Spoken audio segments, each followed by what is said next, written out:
I think anything under $20 in silver is just an absolute gift. In the months ahead, we're very likely to see a fantastic rally in silver. So you can use it for insurance and a vehicle to speculate in.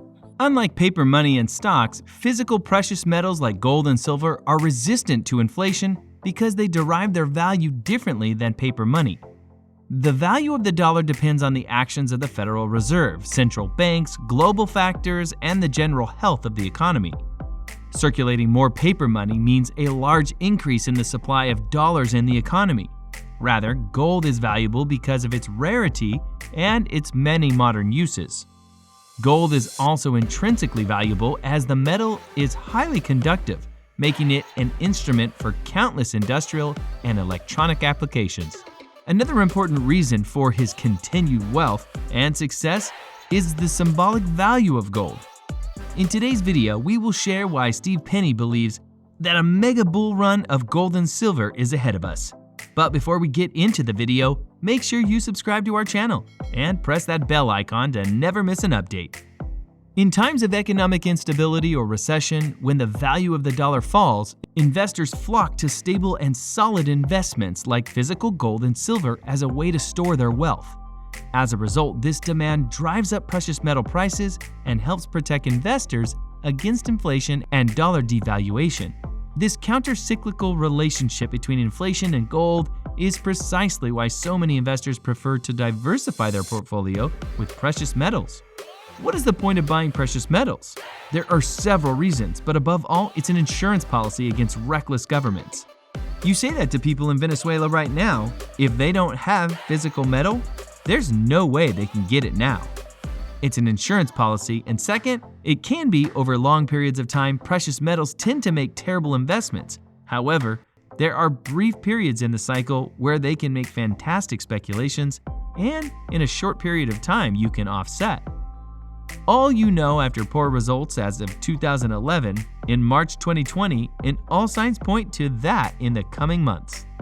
It is very likely that we will see a fantastic rally in silver, so you can use it as an insurance and as a vehicle to speculate. The average retail investor buys at exactly the worst time and sells at exactly the worst time when we have smart money and dumb money. In March, when gold was near all-time highs, that's when the average retailer was buying hand to hand, and now we've pulled back. We are at record levels of inflation, but a period of disinflation or falling inflation is to be expected. Whenever the debate about inflation and deflation arises, the general trend will be inflationary for the next few years, but there will surely be deflationary impulses on the way. After coming under heavy selling pressure in July, gold and silver prices rallied as the US dollar and real US bond yields rose. Meanwhile, this uptick has met resistance as it lacked the support of safe haven seekers. It seems that gold and silver have been on the roller coaster. In early July, prices came under very strong pressure and were at risk of entering a vicious sell-off cycle. Triggered by the strengthening of the US dollar, rising US real bond yields, and the rapid deterioration of market confidence.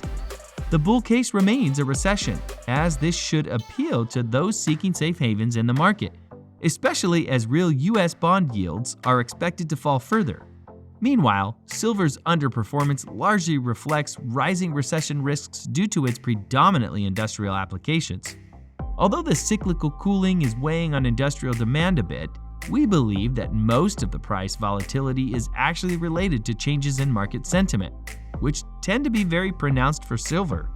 Silver's value generally fluctuates more than gold's due to the many industrial applications that tie the white metal to the fortunes of many industries. The drop in the value of the dollar can put pressure on stocks as well as savings accounts and bond holdings. Gold, silver, and other precious metals can be a sure way to avoid these pitfalls and protect a savvy investor against the forces of hyperinflation and inflation. When diversification is the goal for an investor, gold can still form a segment of the investor's portfolio. Over long periods of time, precious metals tend to make terrible investments. However, there are brief periods in the cycle where they can make fantastic speculations, and in a short period of time, you can make up for all of that, past poor performance. That's all for today. Let us know your views in the comments section below, and don't forget to like this video before leaving. Thanks for watching.